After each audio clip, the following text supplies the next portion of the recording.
What's going on, friends? In this lesson, we are going to cover all you need to know about loops, a fundamental concept in programming. Later on, we will explore advanced tips, including comprehensions. Without further delay, let's get started.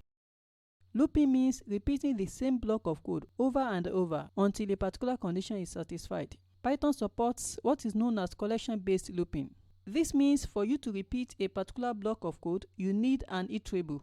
An iterable is any data type that can store multiple items. Examples include a list data type, tuple, dictionary, string, and so on. The part of the code we intend to repeat is the loop body. Each is just the individual item present in the iterable. For each item in the iterable, this part of the code will be executed. Suppose we have a list of names. We can loop through the list using a for loop. We bring in the for keyword followed by a variable name. This name is up to you. For name in the in keyword, then the iterable we want to loop over names, which is a variable we've declared, followed by the colon, then press enter key on the keyboard. Notice that the next line is not starting from the very beginning. What we have to write now is the loop body print hi. This inner block of code, which is the loop body, will be executed for each name. For each name in names, this code is executed. Let's run the program. As you can see, this loop body runs for each item in the collection. It runs 4 times because we have 4 items in the iterable. Next step is to make use of this variable.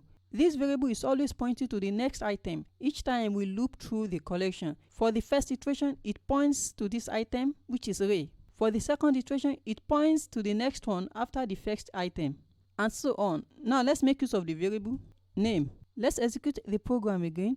Great, each name is returned. The range function is popularly used with a for loop. The range function returns a sequence of numbers from a start to the specified stop. The upper bound is excluded. For instance, if you want to run a program for 5 times, you can use the range function. For I in range of 5, print I. Let's execute the program to see the output. 1, 2, 3, 4, 5. So we've been able to repeat this inner block of code, which is the loop body, 5 times. We are able to use a for loop on range because the range function returns an iterator. Variable I is pointing to each number. Suppose we have an iterable and we need to return each item with its index. Let's declare a list of alphabets, letters equals A, B, C, D. If we try to use the normal for loop, we can't get the actual index for each in letters, print each.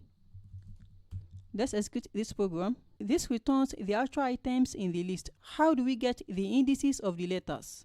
Let's use the range function to achieve this. For index in range, the length of the letters len of letters, the number of items in letters. So this part of the code is the same as range of 4. Range of 4 evaluates to 0, 1, 2, 3. Technically, these numbers are the same as the indices found in this collection. Let's use the print function, print. Let's make use of f strings. Index, the value should be the index. Item, we can get the items using the index value. Index. Now let's execute this program. Great, we have each item returned with the index. A better approach is to use the built-in enumerate function. The enumerate function returns each element with its index. Let's use enumerate for index, item in enumerate, letters, print, f strings, index, item. Let's execute the program. Great, we have the same result. When you use a for loop on a dictionary, it only returns the keys. Let's try that out. For each in my dict, print each. Let's execute the program. This shows that each is only pointing to the keys in the dictionary. For us to get the keys and the values, we can use the items method on the dictionary. .items. Let's execute the program again. This shows that each item is returned as a tuple, the key and the value. We can further use tuple unpacking to separate the items. For key, item. Let's print out the key and the item. Key, item. Now let's execute the program. Great, it works. The break keyword is used to exit a loop prematurely. When the break keyword is encountered in a loop, the loop is terminated immediately. We have put a check in this for loop. If I, which is a number in the sequence, equals 4, break. If this condition is met, the line following the break keyword won't be executed, and the loop will also be terminated.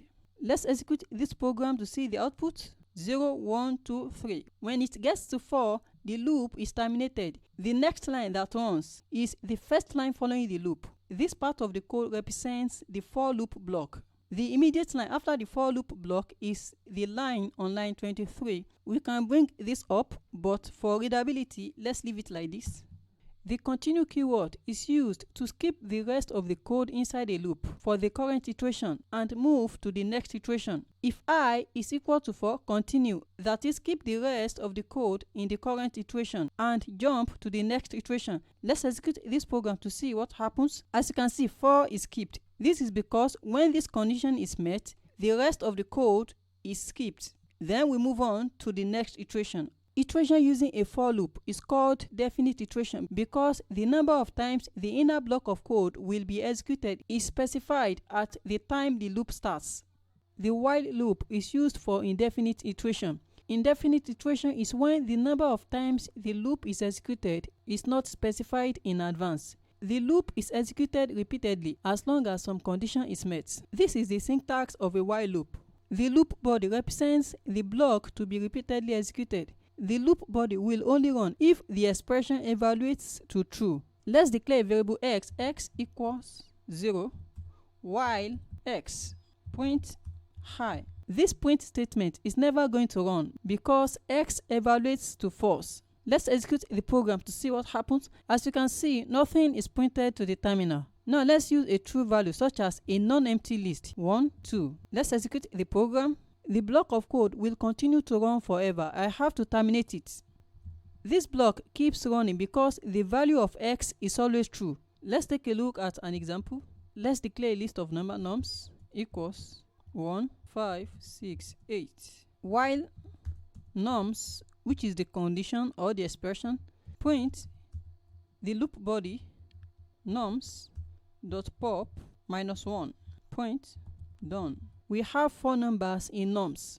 This block of code will run because nums evaluates to true. Nums.pop removes the last item in the list. The last item is 8. 8 is printed to the terminal for the first iteration. For the second iteration, nums is now 156 because 8 has been removed. This process continues until nums is an empty list. When nums is empty, the iteration stops because nums now evaluates to false. Let's execute this program to see the output. Great, 8651. This loop does not run forever because at some point nums becomes an empty list. You use a while loop when you cannot predetermine how many times a block of code will be executed. However, always remember to break out when a certain condition is met, except if you want the block of code to run forever. Let's write a program that stores a user's to-dos. First is to have a container where the user's actions are stored. Let's declare a variable store equals an empty container, which is a list data type. We need to use a while loop because we don't know in advance how many actions they would like to store. We can simply say while true. The next thing is to collect an input from the user_input, which is a new variable name equals input. We need to use the input function, an optional text to be displayed on the terminal. What do you want to do? A new line, enter n to quit. Let's do a check to know if the user wants to quit the application if user input equals n. So what we want to do is to break out of the loop. Otherwise, we are going to say store.append to add a new element to the list. Let's pass in the user input. If we don't break out of this loop will run forever because the condition here is true, and true will always be true except if we modify it. The final step we should do is to print out the content of the store once the loop is completed. Print store. Now let's execute the program. What do you want to do? Enter n to quit. Cook. Again, drive. Code.